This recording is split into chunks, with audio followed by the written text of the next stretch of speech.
penchée, Jean-Noël, là. T'as ton arme, elle est penchée. Comment? Elle est penchée de quel côté?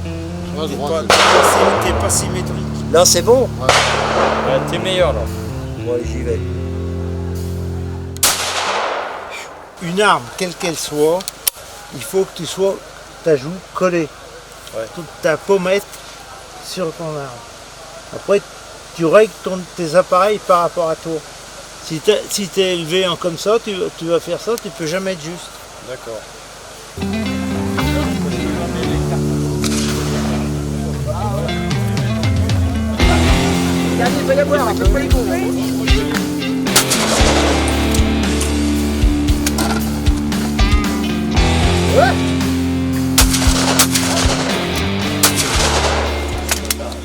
Bonjour à tous, je me trouve ici dans le Haut-Beaujolais à l'un de ces bal-traps organisés par l'une des nombreuses associations de chasseurs qui existent à travers la France.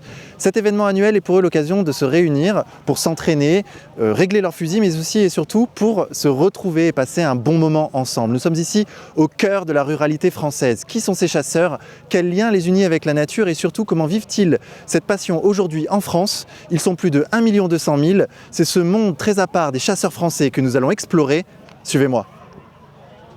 Alors ces tirs, c'est quoi exactement?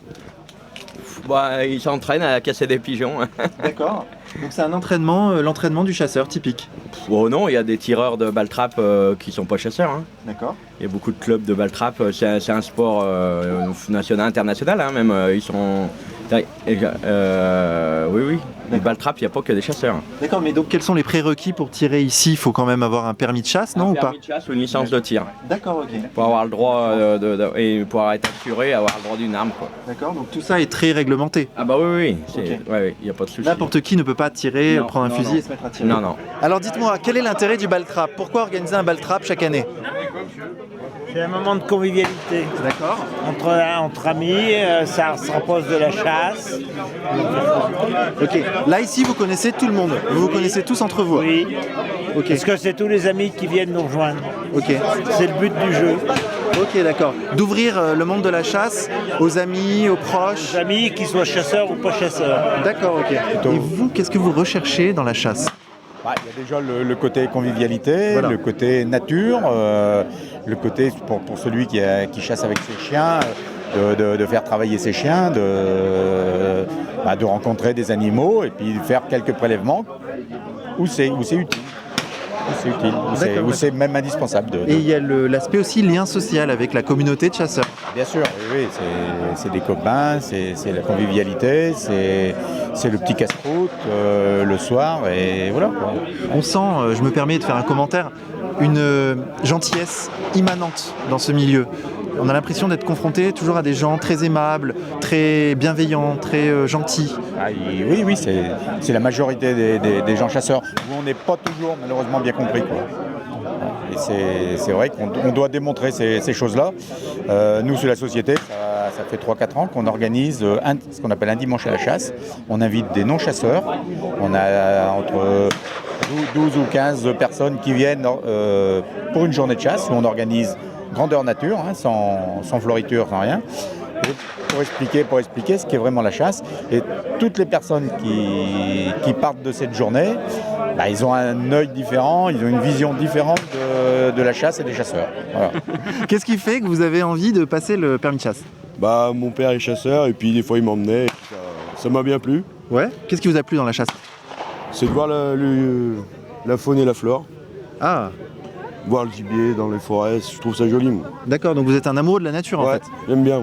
Moi, personnellement, et mes copains aussi, on va pas à la chasse pour tirer du gibier, on va à la chasse pour la convivialité, pour le travail de nos chiens, et pour le respect de l'environnement. Voilà. Pourtant, il paraît qu'un chasseur sachant chasser doit savoir chasser sans son chien. C'est une erreur. Est-ce que vous pourriez le dire cette phrase? Non, parce que c'est une erreur. Le chasseur, il est un bon chasseur s'il a des bons chiens, et c'est les chiens qui font le travail. D'accord.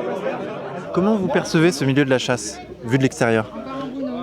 C'est un milieu que je connais pas, personnellement. Mais disons que la chasse fait partie, je pense que c'est le noyau un certain noyau de la France et que ça a toujours été comme cela, notamment pour la préservation de la nature, etc. On a besoin des chasseurs pour notamment réguler ou des choses comme ça. Donc vous pensez vraiment qu'il y a un lien entre le monde de la chasse et la France? Ah oui, je pense que c'est fortement ancré, oui. Oui. Ah oui, bien sûr, oui. C'est indéniablement, oui. Ici, représenter une partie de la culture française, c'est Oui, ça? tout à fait, oui. Un chasseur, c'est toute l'année, c'est pas uniquement la période de chasse. On doit entretenir on doit faire des cultures pour nourrir le gibier et tout. Il faut que tout se respecte. D'accord. C'est un équilibre, une harmonie. Voilà, tout à fait. D'accord, ok. Le monde de la chasse, comment vous le décririez? Salut Fernand. Bah, c'est un endroit qu'il faut, je pense, qu'il faut connaître. Ouais. Et dont les gens se font une très mauvaise idée à mon avis. Ouais. Et donc c'est pour ça qu'il faut venir, de temps en temps, faut venir voir ce qui se passe pour vraiment apprécier la chasse, quoi. Et puis ces moments comme ça, quoi. Et c'est pour ça qu'on est là? Ouais.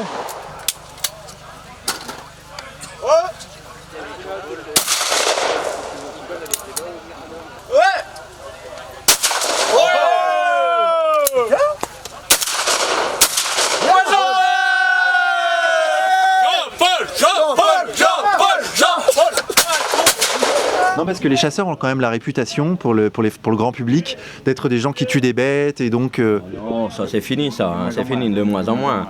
Là, non, on est plus des gestionnaires et on aime plus la nature que tuer du gibier, ça c'est fini. Hein. C'est des vieilles générations, ça.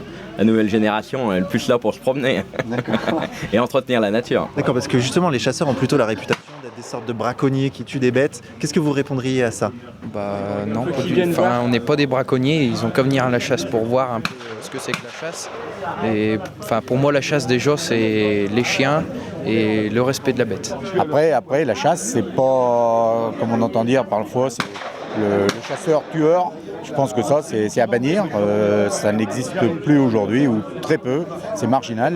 C'est un chasseur. Prélever du gibier, il en faut, parce que si on veut préserver la faune, si on veut préserver l'agriculture, il faut faire des prélèvements. Vous voulez dire que le chasseur s'inscrit totalement dans l'écosystème? Il est utile à la nature? Complètement, oui. Il est indispensable. Alors expliquez-nous. Il est indispensable. On va dire, il y a des sangliers qui vont proliférer. Bon, s'il n'y a pas une régularisation à apprendre, tirer des bêtes rousses, des jeunes bêtes, c'est une explosion du cheptel avec des risques de maladies et puis des agréments vis-à-vis des agriculteurs dans leurs céréales, dans leurs prairies et autres. On est en relation vraiment directe avec les propriétaires et surtout les fermiers. Ok. C'est-à-dire qu'on répond vraiment à leurs attentes, on essaye au maximum de répondre à leurs attentes. Régulièrement, ils nous appellent lorsqu'ils font des plantations de maïs, par exemple. Lorsqu'il y a la plantation de maïs, bien sûr, les sangliers sont friands des semences. Donc on vient leur sécuriser la parcelle. Maintenant, non, on est quand même reconnu parce qu'on est vraiment au niveau entretien du naturel, on est les plus importants. Hein. Tous les chemins sont entretenus par les chasseurs. Il y a beaucoup de promeneurs, que ce soit à pied et vélo, mais s'il n'y avait pas les chasseurs, il n'y aurait pas de chemin entretenu. Hein. S'il n'y avait pas de chasseurs, les chemins, tout ça, parce qu'on œuvre beaucoup. Hein, on fait des chemins, on les met propres, alors tout le monde en profite, hein, les marcheurs, et tout. Hein. Oui. Ouais, les chemins, ça prend du temps tout ça. On appelle ça des corvées. D'accord. Parce qu'à chaque fois que les Français entendent parler des chasseurs, c'est quand il y a un mort, c'est quand il y a une balle perdue. Oui, mais c'est quoi? C'est 0, 0, 0, c'est eu 3-4 accidents malheureusement. C'est trop. Mais sur combien de millions de chasseurs? Parce qu'ils sont quand même mal perçus par la société. Oui, mais c'est dommage. Ouais. C'est dommage parce qu'il y a quand même il y a tout un intérêt dans la chasse. Il y a une philosophie, il y a toute une fraternité, il y a aussi un respect de l'animal qui n'est pas forcément perçu par le public et c'est bien dommage. Alors pourquoi ils sont mal perçus? Je pense parce qu'on les considère comme des viandards en fait. Ouais. C'est ce mauvais côté de ils viennent tuer un animal, mais il y a toute la chasse de l'animal, la traque de l'animal, le respect de la nature qui n'est pas pris en compte. Puis il y a l'image d'Épinal de Bambi qui se fait tuer par un chien. Exactement. Donc ça a malgré tout contribué à donner une très mauvaise image des chasseurs. Ok. Mais vous vous portez en faux de cette image-là et vous... Ah oui, pourtant je ne suis pas chasseuse, pas de famille de chasseurs. Mais pas femme de chasseur? Complètement, voilà. Mais je comprends parfaitement d'abord pour moi c'est un sport. C'est pas du tout une activité dans le but de dominer. Enfin, il n'y a pas du tout de domination pour moi dans la chasse. Il y a tout un intérêt dans la chasse. D'accord, ok. Écoutez, merci beaucoup en tout cas. Je vous en prie. Puis profitez bien du baltrap. Merci. Je veux dire, même quand vous avez dans votre viseur une bête, est-ce que vous êtes obligé de la tuer? Vous vous sentez obligé de la tuer? Non, pas forcément, non. Après, suivant le champ de tir, tout ça, et puis la sélection, on a des sélections de bêtes. Des fois, on tire pas les femelles, des fois pas les mâles. Donc après, Si c'est une femelle, par exemple, qui va Être bonne, on tire pas. Non. Oui, voilà. D'accord, ok. Même je sais que moi cette année j'ai eu un chevreuil qui s'est arrêté devant moi, j'aurais pu le tirer, mais il était trop beau à l'arrêt quoi, donc à part. Et je suis le seul non-chasseur. Ah, vous n'êtes pas chasseur? Non, je suis sonneur, donc on vient pour sonner là. Alors c'est quoi sonneur? On vient faire la trompe de chasse, donc vous allez pouvoir y entendre après. D'accord, donc c'est vous qui sonnez le début de la chasse? C'est ça? Non, la fin de la chasse? Qu'est-ce que vous sonnez? Des fanfares de chasse. Ah, ok. Fanfare, il y a là le sanglier. Sanglier, il y a beaucoup de chevreuils, il y a le passé de l'eau en barque, il y a beaucoup de choses, donc les honneurs, Quand il y a du gibier, la Saint-Hubert. D'accord. Mais alors à quoi ça sert un sonneur, concrètement? Normalement, donc dans le temps, c'était un moyen de communication entre eux. C'est un moyen de communication, parce qu'il n'y avait pas les portables comme maintenant, bien sûr. Ouais. Donc il y en a un qui sonnait, l'autre répondait. Donc... Déjà pour s'identifier, pour savoir où étaient les uns par rapport aux autres, oui, non? aussi. Le déroulement de la chasse. D'accord. Pour connaître le déroulement. Savoir qu'à tel endroit, telle bête a sauté, c'est une bonne bête qui a été suivie ou une mauvaise, qui avait un change. Donc il faut s'affirmer de faire l'historique de la partie de chasse. Alors super, ils vont sonner le corps de chasse pour nous. Venez voir. Voilà, alors qu'est-ce que vous tenez entre vos mains? C'est une trompe de chasse. Une trompe de chasse, d'accord. Voilà. Alors à quoi ça sert? Eh ben, ça sert principalement dans les bois à correspondre entre nous. Ok. En chasse à coup, parce que là c'est plus folklorique, quoi. D'accord. On va sonner quelques fanfares d'animaux, là, mais autrement c'est fait uniquement pour correspondre, annoncer le gibier qui est vu, qui est chassé, qui est tué, ainsi de suite. En fait c'est un moyen de communication. C'est votre téléphone portable à vous? Voilà, exactement. Ok, mais est-ce que ça fait pas peur au gibier de... Pas du tout. Je me suis trouvé une fois à m'entraîner en bord d'un bois, il y a un chevreuil qui s'est levé, elle est comme d'ici la estafette. Ouais. Et j'ai continué de sonner, il n'a pas bougé, il m'écoutait. D'accord. Il n'a pas bougé, c'était magnifique, j'ai regardé faire pendant, ça a duré une demi-heure. Il n'a pas bougé, donc ça fait pas peur au gibier.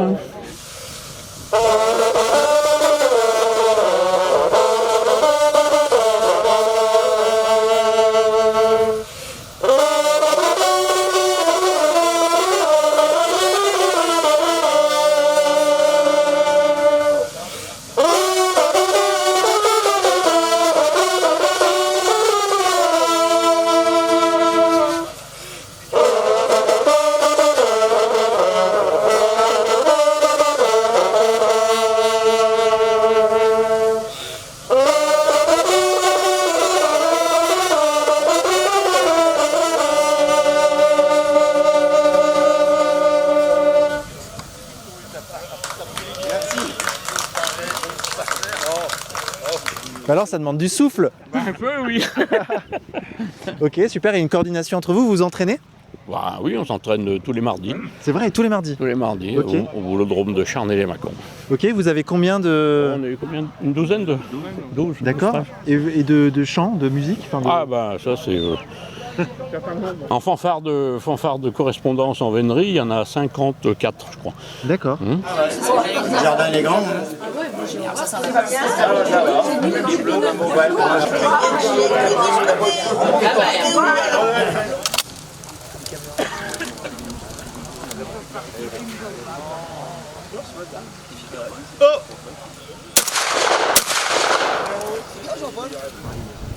Ouais. 0. Après, Johan. Ça commence bien. Oh. 0. Après, Rémi Lacoque. Rémi. Et alors il gagne quoi le premier? Un challenge qui est remis en jeu tous les ans. À la mémoire, un challenge qui est remis en jeu tous les ans à la mémoire d'un actionnaire qui est décédé il y a 3 ans.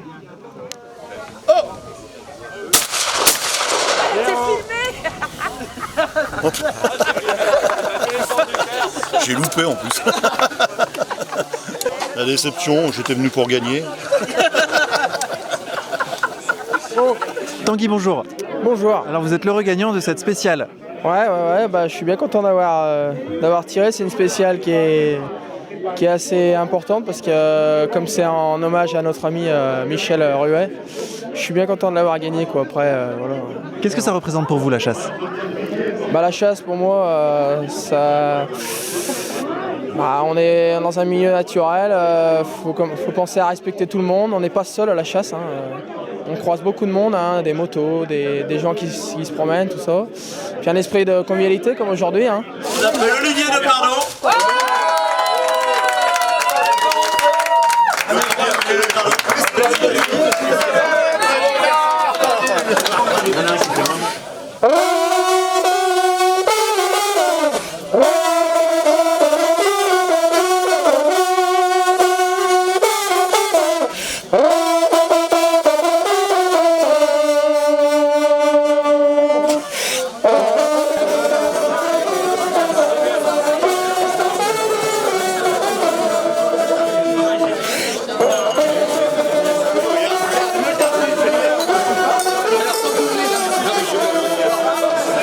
Un bon rouge de la région.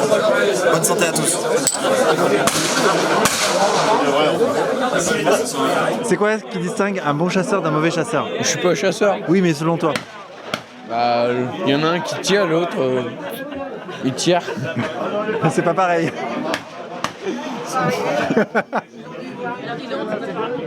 Mais alors justement, est-ce que vous mangez votre gibier? Ah, moi je donne, quand je prends du gibier, j'en donne beaucoup. À des amis, à des voisins, ils adorent ça, alors j'en donne. On en mange, bien sûr, on garde pour les fêtes de Noël, tout ça, du chevreuil ou du sanglier, mais je donne beaucoup de gibier aux voisins. Ah oui, comme ça ils sont heureux et puis ça me fait plaisir de leur offrir. Ah bah super, alors c'est bien d'être votre ami alors. Voilà, ah bah oui. Faut toujours avoir son ami chasseur. Ils me récompensent autrement.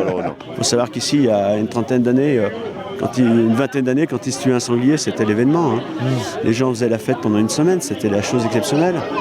Maintenant, les sangliers sont en surpopulation. Donc si on ne gère pas cette faune-là, il y aura des dégradations monstrueuses. Il faut savoir que nous, adhérents de la société de chasse, par le biais de nos permis, on paye les dégâts de gibier.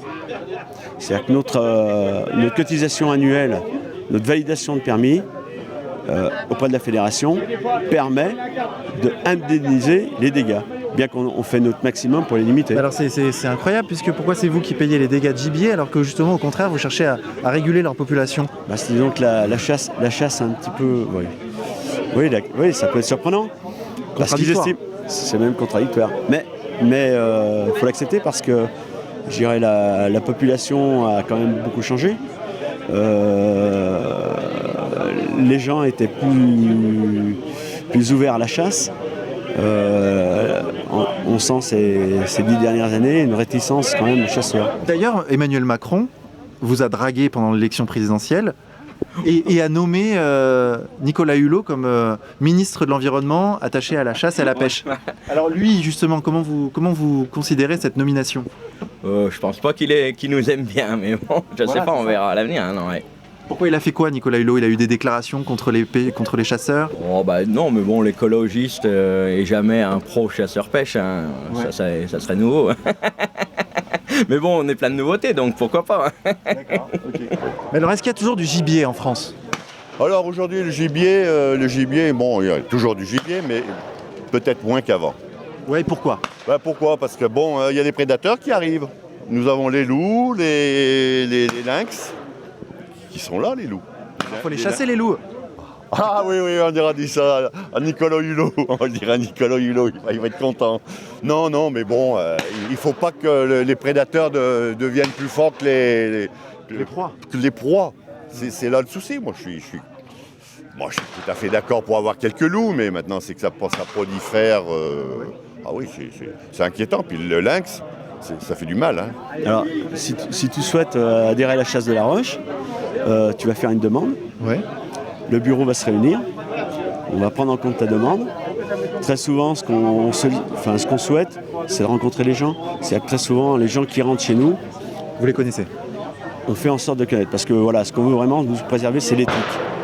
D'accord. On veut pas se retrouver avec des personnes qui viennent polluer le groupe, entre parenthèses. On veut vraiment rester avec cette éthique de chasse, le respect du gibier, le respect de l'environnement, et garder cette convivialité qu'on a. Comment elle va la Tu as France? quand même ton Eman dans la main droite et ton... Pourquoi mal? Très mal.